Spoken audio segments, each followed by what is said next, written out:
Many people drag their feet on getting a colonoscopy because they've heard that the prep is not fun. But my guest today wants us to know that the prep isn't as bad as it used to be, and either way, it shouldn't stop folks from getting colonoscopies. And I'm joined today by Dr. Manzur Haq. He's a general surgeon with Woodlawn Health.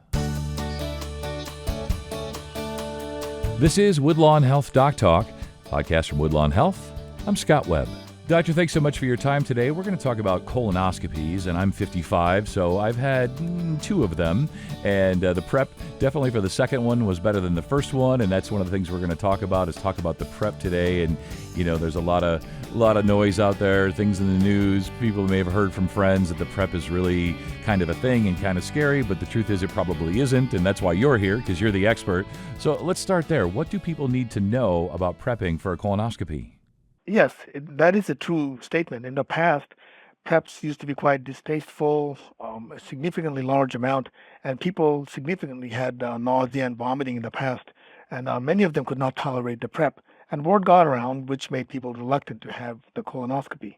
But in that regard, we have come a long way. We have some good flavors now. People can choose from a number of flavors. The volume has gone down.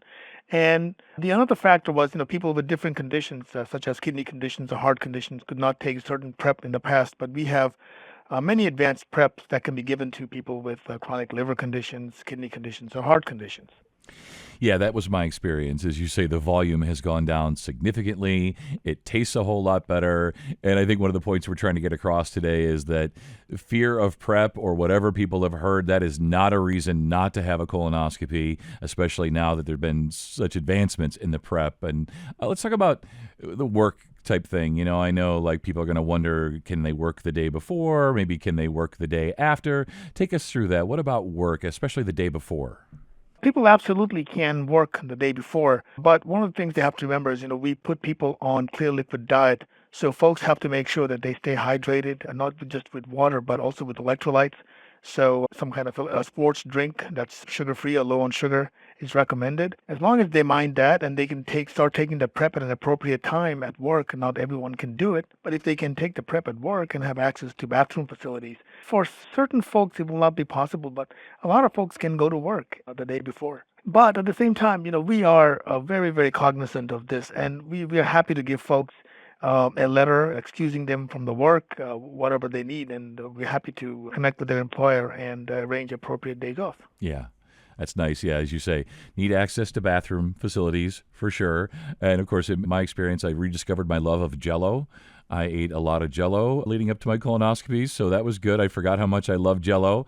Wondering, what do we need to bring with us when we come to the facility, come to the hospital for the procedure? Is there anything special that we need to bring along with us? Actually, just yourself and a driver. Folks should be dressed in a comfortable manner, and no special clothing item or anything is required. But we do ask that they bring a driver because they will receive sedation and they cannot be driving back home after the procedure. And also, it's important to bring somebody who can have access to the medical record, because after the procedure, we discuss what the findings and give the pictures. And because of anesthesia, folks often cannot retain that information. So it's good if we have some family member we can talk to. Yeah, that's great advice. I was going to ask you if we should bring a support person, and definitely the twilight that you're in sort of afterwards makes it a little difficult to recall some things and have that information top of mind. So good to have somebody with us, as you say, who has access to our medical records or is knowledgeable about our medical history. Take us through the procedure itself, maybe not in graphic details, but generally what happens during a colonoscopy.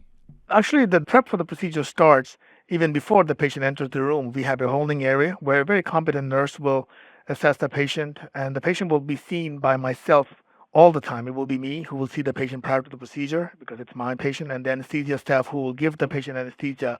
That particular person himself or herself will see the patient, will do a risk assessment, will make updates to their records.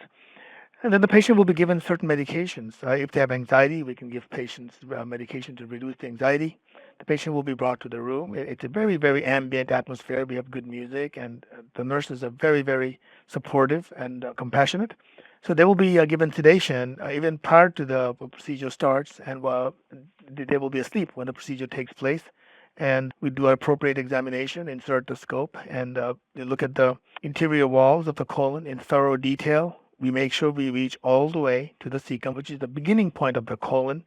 an endpoint of the colonoscopy. We take numerous pictures and then we slowly come out and the patient is brought out of sedation, taken back to the holding area where they're given a certain amount of fluid and they have to tolerate that. They have to come out of the anesthesia. There are very rigorous criteria after which the patient can be sent home. And I personally go talk to the patient and their family member, give them the pictures, and arrange for a follow-up date.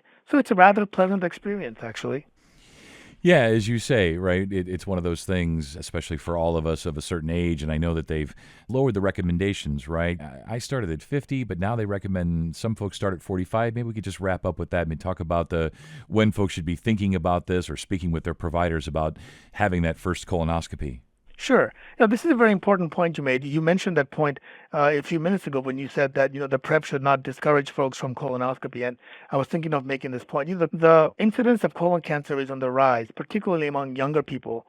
And then the more aggressive type of colon cancer is also on the rise. So the recommendation to have your first screening colonoscopy is no longer 50, it's now 45. That means a completely asymptomatic person off the walk of life should seek colonoscopy at 45, not 50. Then this is a person with no family history or any kind of genetic predisposition to colon cancer.